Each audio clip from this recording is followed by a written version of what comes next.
চলে এসেছি দীঘা বেড়াতে আমাদের ফ্যামিলি ট্যুরে।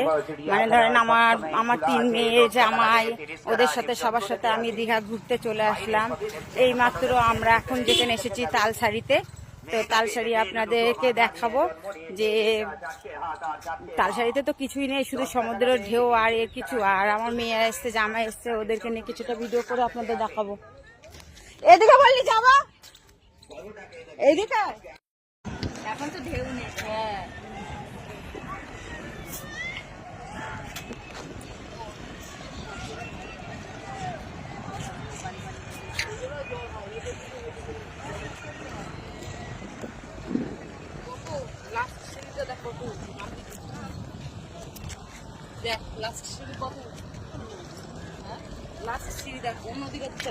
ও বাবা, ও নামার ঝাঁপ দেওয়া যাবে না। ওই দেখ বড় এগুলো সব চূড়া বালি থাকে।